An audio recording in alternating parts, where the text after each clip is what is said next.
Bonjour Simon, je suis ravi de t'accueillir pour cette nouvelle interview qui se retrouvera prochainement en podcast sur les différentes plateformes de Technobel. Alors pour ceux qui nous connaissent un peu moins, Simon et moi travaillons pour le centre de compétences Technobel et on jugeait important de revenir sur les actions que nous avons mises en place pour continuer d'accompagner, de former les demandeurs d'emploi dans le secteur du numérique. Effectivement, aujourd'hui, on vit une période un peu particulière qui a poussé nos équipes à mettre en place de nouvelles choses. Et c'était l'occasion avec Simon de revenir sur ces différentes actions. Alors, en quelques mots, Simon, tu fais partie de l'équipe d'accompagnement, mais qu'est-ce que ça veut dire être dans l'équipe d'accompagnement chez Technobel? Oui. Alors, bonjour Boris. Donc, l'équipe d'accompagnement, nous sommes trois, Nathalie, Frédéric et moi, et on s'occupe de l'accompagnement des demandeurs d'emploi. C'est-à-dire qu'on démarre de la conception des parcours de formation, des séances d'information, de la communication avec toi notamment, et puis nous, on s'occupe de la sélection, de l'accompagnement au quotidien des demandeurs d'emploi durant tout leur parcours de formation. On travaille avec eux aussi tout ce qui est soft skills, puisque ceux qui connaissent un peu Technobel savent que c'est important aussi pour nous. Donc les soft skills, tout ce qui est make-up, jury, apprentissage par le faire, etc. On essaie vraiment de sensibiliser et de faire nos étudiants également. Et puis c'est aussi l'accompagnement durant la play-zone et puis les stages en entreprise et le coup de pouce vers l'emploi également. Donc c'est vraiment notre travail dans le service accompagnement. Justement, dans le cadre de ce travail-là, donc tu es en quelque sorte chargé de formation, tu suis les formations au jour le jour. Aujourd'hui, en cette période particulière, nos habitudes sont complètement bouleversées, y compris celles du travail. En tant que chargé de formation, qu'est-ce que ça implique cette période que nous vivons? Oui, alors cette situation coronavirus, confinement a été vraiment un énorme chamboulement pour nous, puisque nos formations sont exclusivement en présentiel, en centre, en groupe de 12, etc. Donc c'est vrai que c'était pas possible de les mettre en place comme on les conçoit généralement. Notre avantage, c'est que le jour 1 du confinement, c'était le jour de début d'une formation. Donc, aucune formation longue, en tout cas, n'avait déjà commencé. Et donc, on a pu retarder un peu nos débuts de parcours et tout repenser. Un peu le parcours d'innovation pédagogique que nous, on adore chez Technobel, c'était une opportunité, ce confinement, pour repenser les choses différemment, repenser toutes nos méthodes et repenser tout notre accompagnement et toute la formation à distance qu'on a pu proposer aux étudiants. Et au jour d'aujourd'hui où on se parle, là on est en déconfinement progressif, tous nos parcours ont pu commencer à distance. Oui, comme tu l'as dit, l'innovation pédagogique, on le répète assez souvent, c'est l'une des valeurs centrales de Technobel. De manière un peu plus concrète, tu l'as évoqué, cette mise à distance, la manière de penser les formations à distance a impliqué certains changements. Mais concrètement, quels sont ces changements? Alors, c'était de repenser entièrement nos modules. On était sur 5 jours semaine en présentiel. On s'est rendu compte que 5 jours semaine à travers un écran, c'était très compliqué pour nos étudiants. Donc on a repensé l'ensemble de nos modules. Il y a d'ailleurs un article qui en parle sur le blog, puisque c'est avec les étudiants IRIS, l'action coup de poing IRIS, donc avec le forum Sephora et l'entreprise IRIS, qu'on a commencé, qu'on a mis en place ce parcours sur 3 jours semaine, avec 1 jour et demi de théorie, une demi-journée de préparation pour une restitution qui sera donnée la 3e journée au matin, restitution de la méthode, de la matière à travers différents outils, différentes méthodes, etc., qui sont proposés aux étudiants. On a aussi repensé l'entièreté de nos team building, puisqu'on commence chaque formation par un team building. Et donc, on a pensé un team building à distance. Donc c'était très particulier pour les étudiants lorsque on leur annonçait qu'on allait se retrouver sur une plateforme de visioconférence à distance pour un team building. Les 4 qu'on a lancés jusque-là se sont très très bien déroulés, donc ça c'est assez encourageant. Et puis on s'est dit, à distance on n'a pas ces interactions, les bonjours dans le couloir, les pauses café, à la machine à café ou quand on se croise dans le réfectoire, etc. Et donc, pour créer et maintenir ce contact avec les étudiants, on a mis en place chaque matin une ouverture avec les groupes, des icebreakers, où le but c'est vraiment de casser la glace, que les étudiants puissent se connaître les uns les autres et que nous, on puisse aussi être là chaque matin avec eux pour les connaître un peu mieux. Donc ça, c'est vraiment les... Poli dans ces icebreakers, j'ai eu l'occasion de voir quelques photos. Oui, alors on part, au début on part un peu sérieusement, hein, on part sur un icebreaker classique, un plat, si j'étais un plat, si j'étais un pays, etc. Et puis après on part dans tous les sens. Le but c'est vraiment que les étudiants se prennent au jeu, puisque de plus en plus, chaque semaine un étudiant nous dit aujourd'hui ou cette semaine-ci, j'aimerais le prendre en charge. Et donc on arrive sur des photos de groupe à distance, donc à travers d'un écran à l'autre. On a aussi des photos célèbres qui sont recréées, redynamisées par les étudiants. On a la playlist des groupes aussi, playlist musicale, mais aussi playlist de séries. Donc ça part un peu dans tous les sens. L'objectif premier, c'est que les étudiants puissent s'exprimer sur eux-mêmes, dire un peu ce qui les motive, mais aussi puissent se connaître les uns les autres. Et puis parfois on a des icebreakers plus sérieux, entre guillemets, où là c'est se projeter, dans mon avenir professionnel, à moi qu'est-ce qui est important si demain je suis dans un métier, etc. Effectivement, c'est de la formation professionnelle, hein, donc l'objectif est bien de développer des compétences dans le but d'orienter ou de développer une carrière dans le monde de l'informatique, du numérique. Justement, Technobel ici, il y a 2 ans, a lancé un nouveau projet qui s'appelle Be a Maker. On en parle quand même assez régulièrement.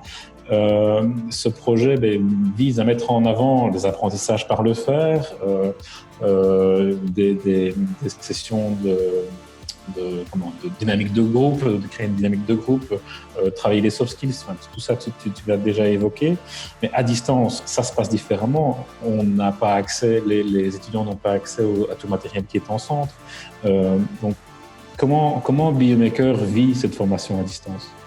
Oui, alors comme tu dis, les étudiants n'ont pas accès à tout le matériel. Il a d'ailleurs été question à un moment donné de mettre à disposition du matériel Technobel pour que les étudiants puissent tous être sur le même niveau et puissent avoir plus ou moins en tout cas le même matériel, ou en tout cas pouvoir suivre les modules de formation de la même manière, ou en tout cas de la manière la plus optimale possible.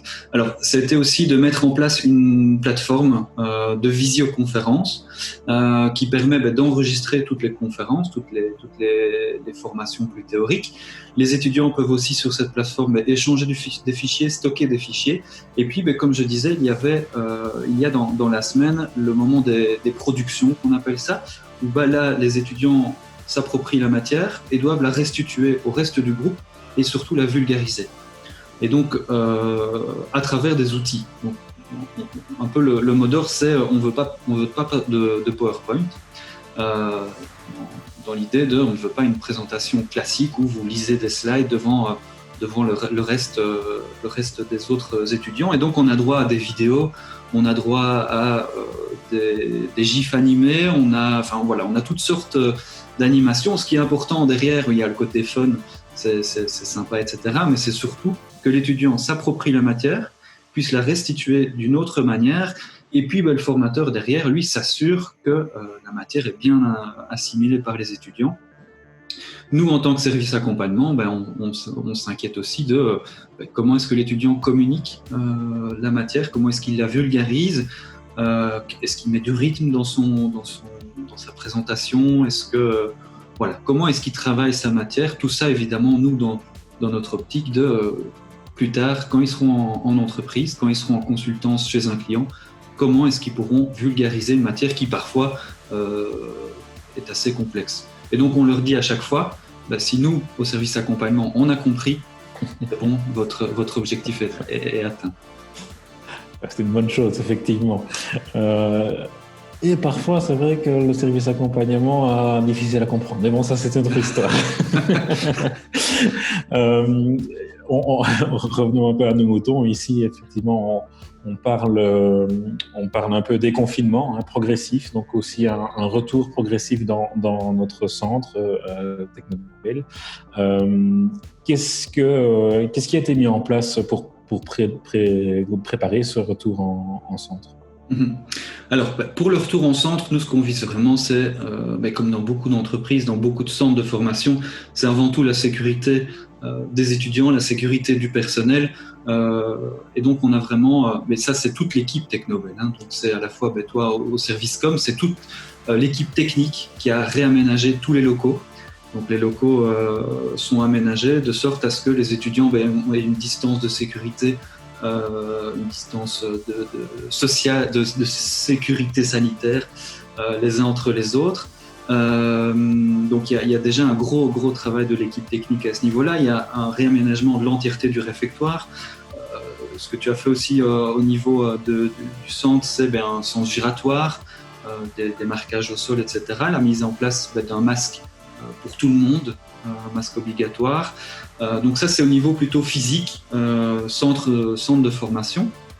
Nous, de notre côté, ce qu'on fait aussi, c'est au niveau des formations, c'est qu'on fait un retour progressif afin d'éviter justement trop de croisements entre les étudiants. Donc, les étudiants vont revenir progressivement 2 jours semaine en centre et les 3 jours semaine suivants, ils continueront la formation, mais à ce moment-là, à distance. Donc là, on revient dans un horaire 5 jours semaine de formation, 2 en centre, 3 à distance, et ça on va évaluer dans 2 semaines avec l'optique de revenir assez rapidement sur du 5 jours en présentiel.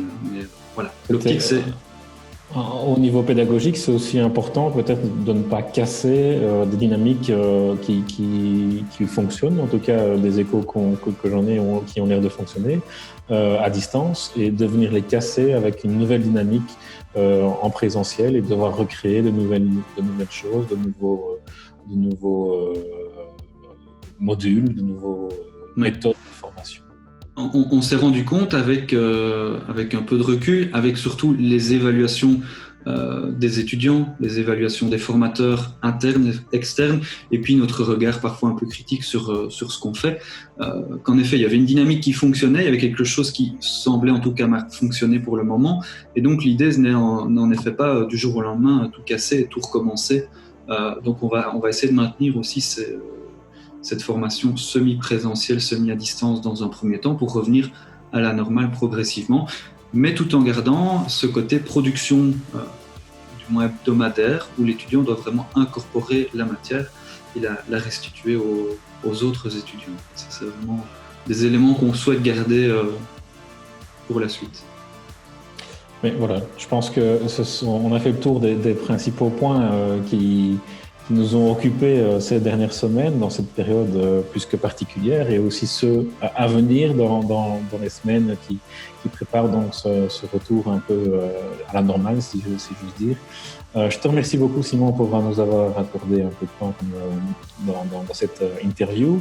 Oui, alors juste pour peut-être ajouter, parce que c'est vrai qu'on a parlé du service accompagnement, on a parlé aussi du service technique, mais il y a aussi un acteur auquel on n'a pas encore fait référence, mais dont on parle depuis tout à l'heure, c'est les étudiants.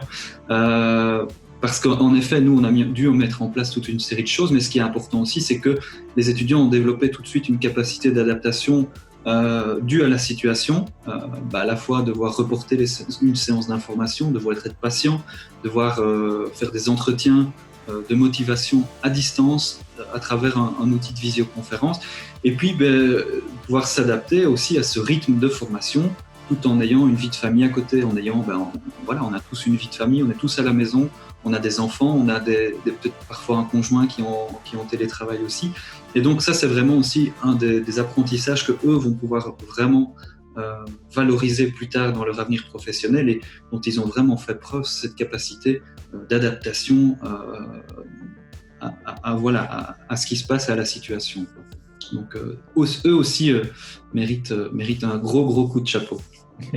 C'est vrai, tu fais bien de le souligner. Et au final, nous ne sommes que des hommes et des femmes, hein, donc avec tout ce que ça représente. C'est des situations qui demandent beaucoup d'adaptation et je pense effectivement que tout le monde a pu s'en sortir avec brio et continue à s'en sortir avec brio. Je te remercie beaucoup pour ce petit moment de partage et je souhaite te revoir bientôt aussi au Centre Technobel. Voilà, on ne se fera pas la bise tout de suite, mais on se saluera de loin. On se saluera de loin. À bientôt, Simon. À bientôt, merci à toi.